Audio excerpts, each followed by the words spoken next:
Aria Langston stood by the floor-to-ceiling window of her penthouse apartment, gazing over the glowing city skyline. But she wasn't really looking at anything.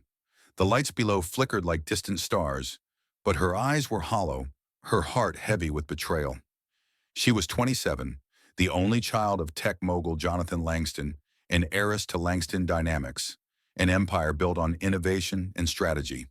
To the outside world, Aria had it all: beauty, power, wealth, and charm.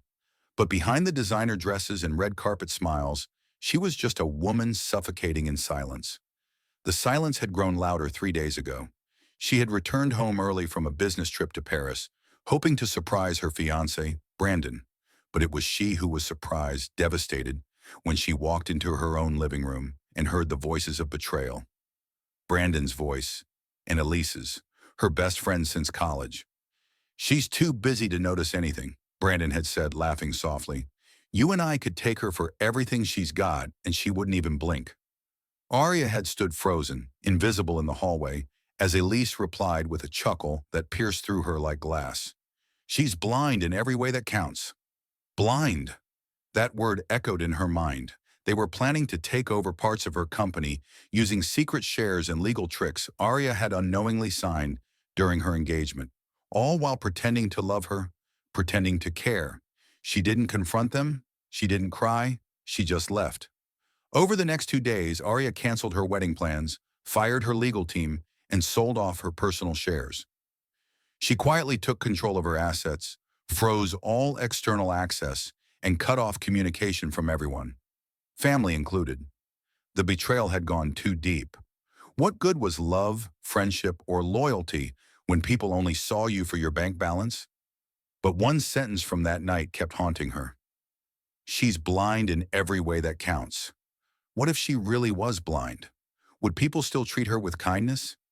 Would they help her cross a street or steal from her pocket? She needed to know. She needed to test the world.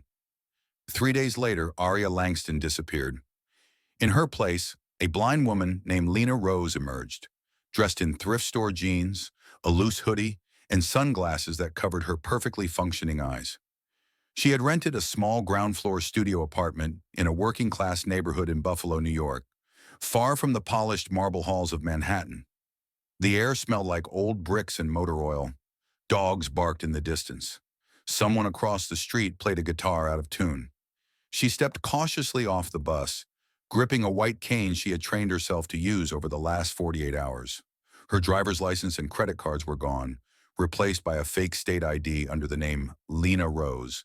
The landlord, a gruff old man named Mr. Haskins, had barely looked at her when she signed the lease with cash. "You got a dog or something?" "No, sir," she said softly, her head down. "Good. Last lady had 3. Smelled like wet laundry in here for weeks. And that was it. No one knew who she really was. No one would care. That was the point." On her first morning in the neighborhood, she tried to walk to the corner store. She was slow, cautious. Every crack in the pavement felt like a canyon. Every sound a possible threat. She bumped into a trash can and nearly fell. "Watch it, lady," someone yelled from a passing car. "No offer of help. Just annoyance." By the time she reached the store, her hands were shaking. Inside, the man behind the counter was on the phone, barely looking up. She fumbled with the shelf, trying to find a can of soup. A kid, maybe 11 or 12, watched her quietly from the candy aisle. After a low, he walked over and gently tapped her shoulder. "Um, you want chicken noodle?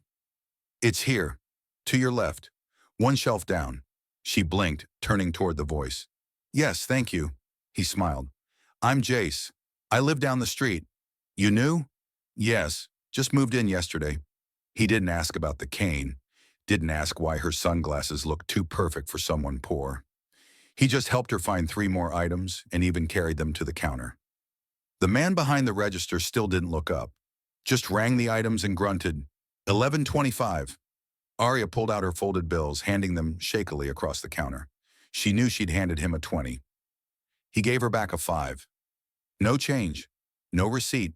She said nothing. As she walked out, she heard the kid mutter behind her, "Hey, she gave you a 20, but the cashier just scoffed. "Blind folks don't check receipts, kid." Aria paused, her hands tightening on the cane. She kept walking. That night, she sat alone in her small apartment, thinking about how quickly someone had taken advantage of her.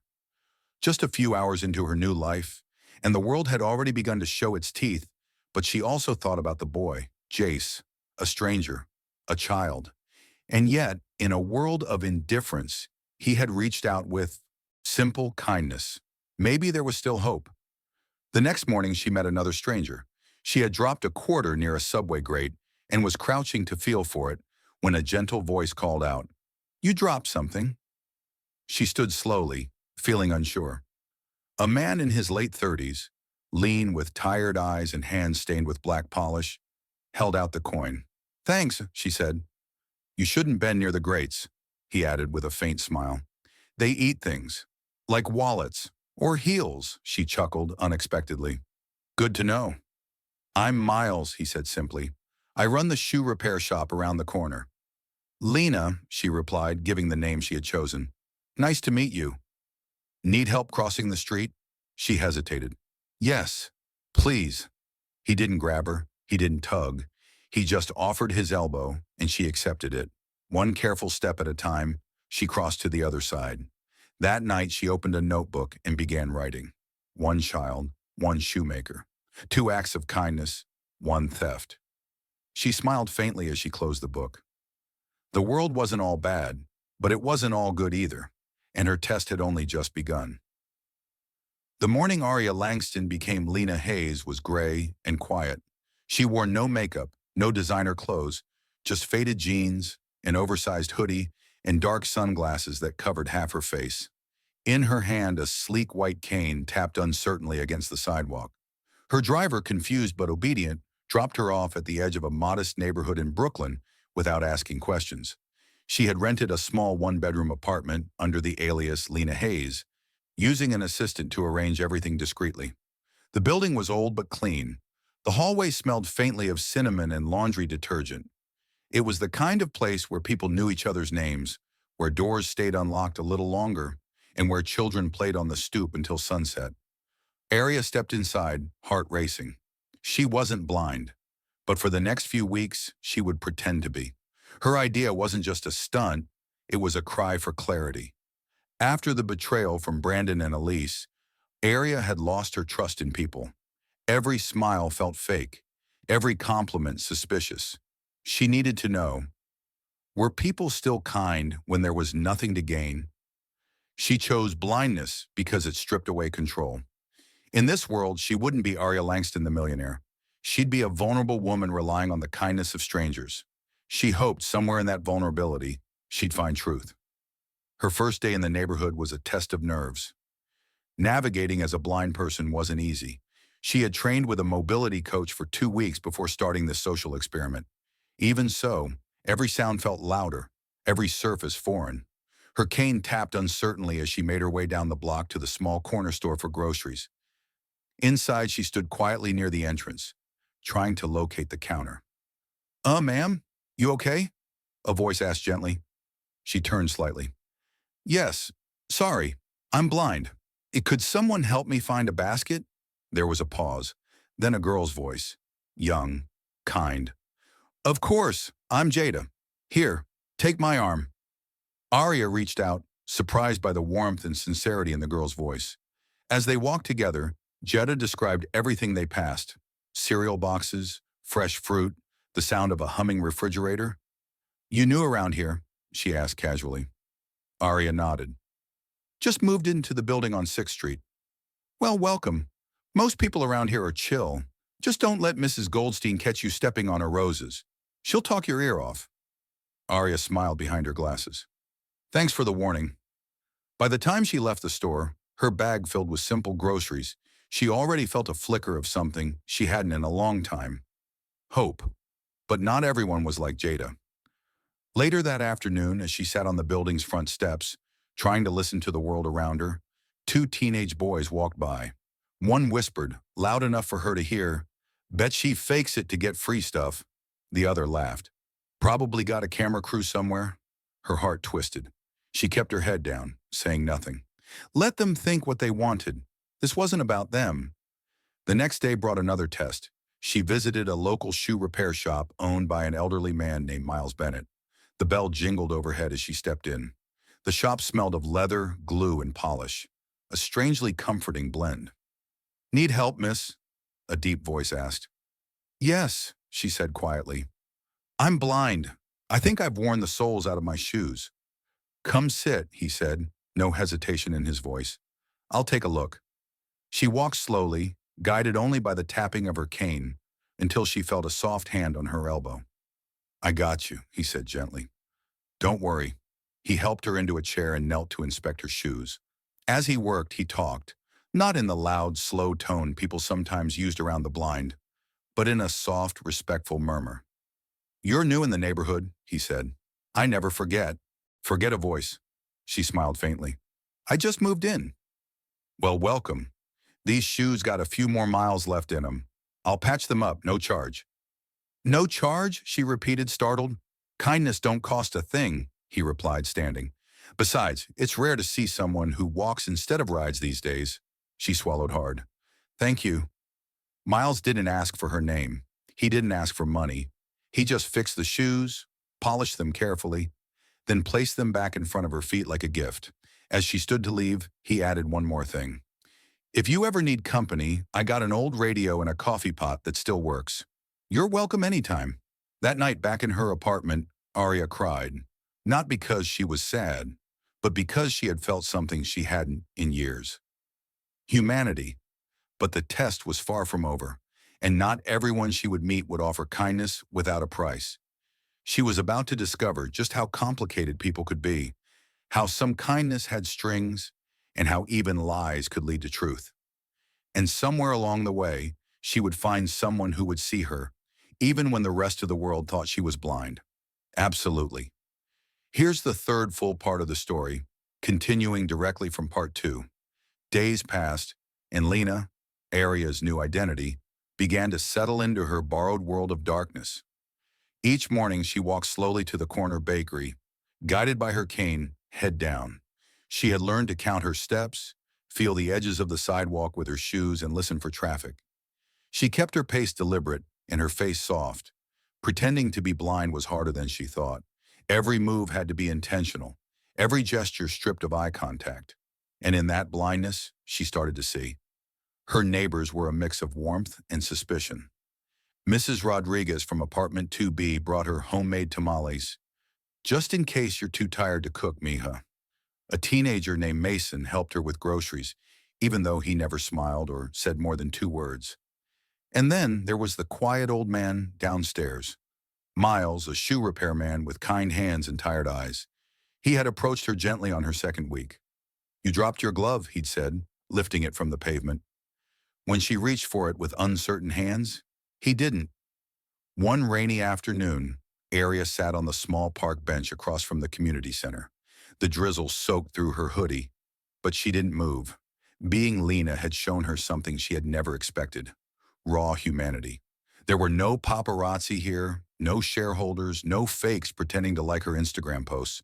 There were just people, flawed, ordinary, beautiful people, trying their best. She had started to look forward to her chats with Miles, the old shoemaker downstairs. Every few days he'd knock gently and offer to walk her to the corner store. He never asked for anything. He spoke softly and always warned her before guiding her hand. "You remind me of my daughter," he said once. "She used to grip my elbow the same way." Aria felt something shift in her chest. That evening, while pretending to fumble through her mailbox, she overheard her upstairs neighbor muttering to a friend, "She's just a blind girl. Can't even hold her own mail. Pathetic, really." Aria's fingers clenched. The same woman had smiled at her that morning. Another neighbor, Mr. Connor, who worked nights, once gently warned her, "Don't trust everyone around here, Lena. Some folks only act kind when someone's looking." The irony stung, because no one was looking. Lena had no followers in this world, no wealth, no connections. And still, some people were kind, especially Miles. One night, Aria returned from a late walk and noticed Miles's door was slightly open. That was unusual. She knocked gently. "Mr. Miles." Are you okay? No answer. She pushed the door slowly. Inside, the apartment was quiet. Too quiet. Then she saw him on the couch, hunched over, clutching his side. Miles! She dropped the act and rushed to him. He looked up in surprise. Wait, you're not... I'm sorry. I need to call an ambulance. No, he whispered. I, I can't afford it. But she already had her phone out. Later at the hospital, as he was being examined, Arya sat in the hallway with tears in her eyes. She had crossed a line, broken her character. But it didn't matter anymore. This wasn't a game. She cared about him. He had been the first person in a long time to show her real kindness, and he had done it for someone he thought could offer him nothing in return. The next day, she paid off his medical bills anonymously. She left him a card with 5 words, printed in clean black ink. You helped me see again. Arya stood at the edge of the street corner, her cane in hand, but her heart was no longer racing. She wasn't afraid anymore. Not of pretending, not of being seen, because for the first time, she had actually felt seen. Not for her wealth or last name, but for who she was beneath it all. It had been nearly a month since she'd started her experiment. What began as a social test had turned into something far deeper. She had cried behind sunglasses more times than she could count. Not because people had failed, but because so many had succeeded. Miles had succeeded. Mason had succeeded. Even Mrs. Rodriguez, with her unsolicited tamales and unsolicited prayers, had succeeded. But it was time to end it. That evening, Arya invited a few people from the building down to her apartment. Still playing Lena, still in character. She told them she wanted to say thank you for all the kindness they had shown her. Miles came. Mason wandered in with his hoodie half zipped. Mrs. Rodriguez carried a tray of flan like it was a trophy. Then Arya stood and removed her sunglasses.